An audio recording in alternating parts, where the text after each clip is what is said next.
Hi there, I'm Augie, and this is episode 3 of Ask Ms.Ogy, a parent coach podcast. Here we answer questions from parenting to early childhood education to the best of our ability.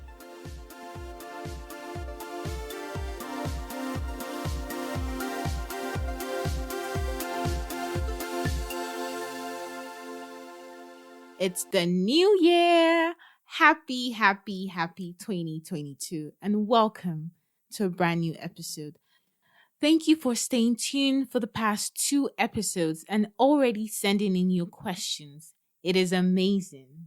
What I love about the new year is that it's the beginning of hope. It's the beginning of newness. It's a time where we get excited, where we get motivated, where we refocus our attention on what matters the most. It's a breath of fresh air. But what I do not like about the new year, it's the pressure for resolutions. By the way, I dislike that word, resolutions, because it never works. Resolution is so final. It's like I resolve to never do this, or I resolve to do this. And we all know that life doesn't work that way. But rather, I like the word goals. I think it's good to have goals. Goals help you focus on what you want to achieve and help you find ways, strategize on how to achieve those things. So you're good to have goals. But when we begin to use final terms on what we don't want to do or what we want to do more of, and then we fall in the process, it's kind of demotivating. Like, oh, I said I'll never do this and now I'm doing this. You know what? This never works, so I'm just not going to try, right? The all or nothing mentality. I have that sometimes. Rather, this new year, let's have goals, things that we're striving towards, working towards, and we will achieve in this 2022. Talking about the New Year's, we have expectations for ourselves and for our children.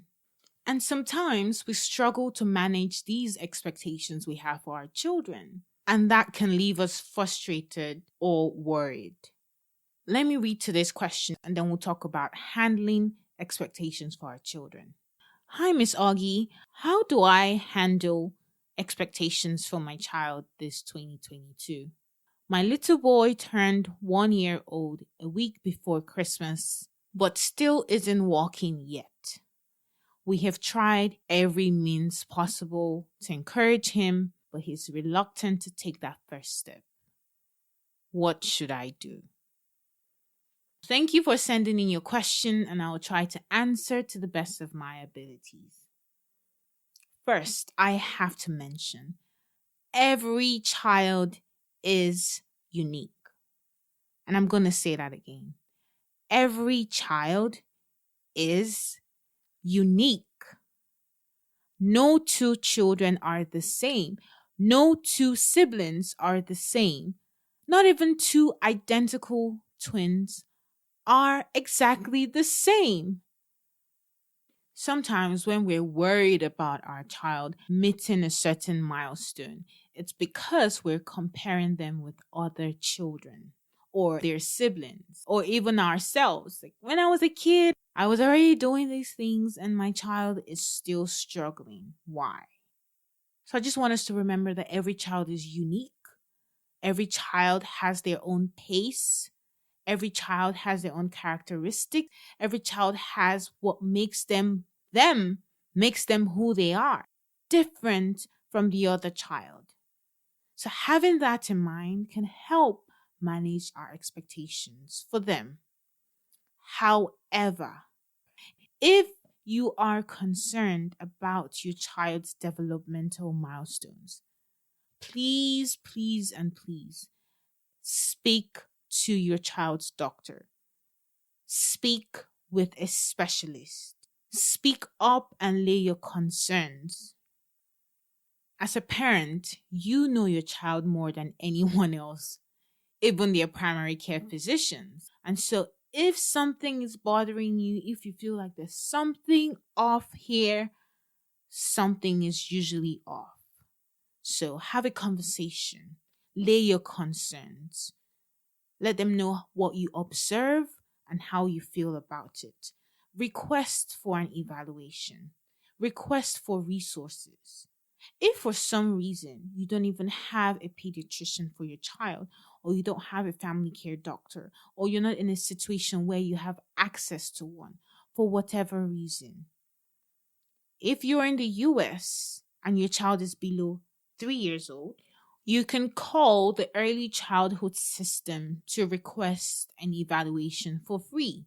An evaluation would usually confirm or nullify your concerns. So, for example, if your child isn't walking yet and all checks have been made and his system is working well, he's just taking some time to take his first step, then they will let you know that there's nothing physically or cognitively wrong with your child.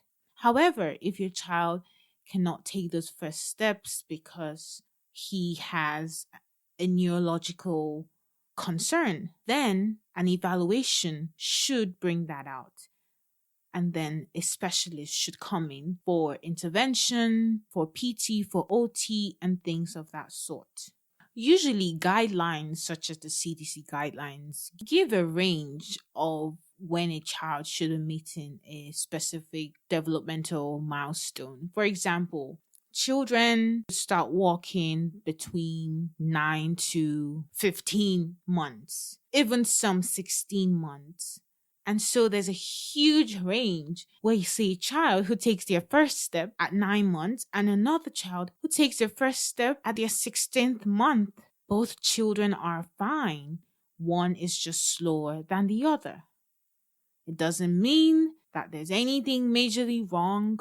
It could mean that there's something majorly wrong as well, but not always the case. So when we think about matching our child's growth, we should see the full picture, not just with other children, but scientifically, what is the range, what is really out of the ordinary and what is still normal.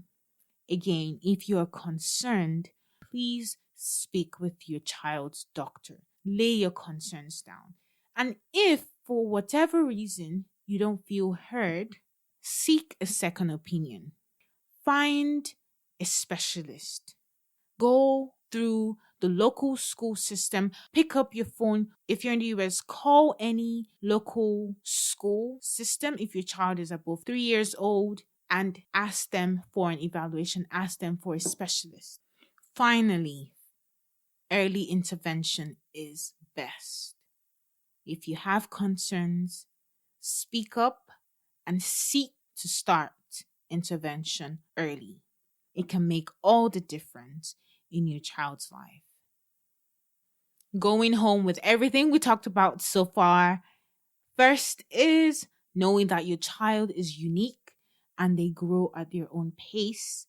And if you are concerned with anything regarding your child's development, cognitively, physically, emotionally, socially, please speak up and speak to your physician. Seek out resources, seek out second opinions, call the school system to get evaluated, and finally, know that early intervention is the best treatment. I hope you learned a thing or two, and if you know someone who needs to hear this, please share this episode with them. And you can always send in your questions at askms.ogy@gmail.com or through our Instagram at askms.ogy. Until next time, bye-bye.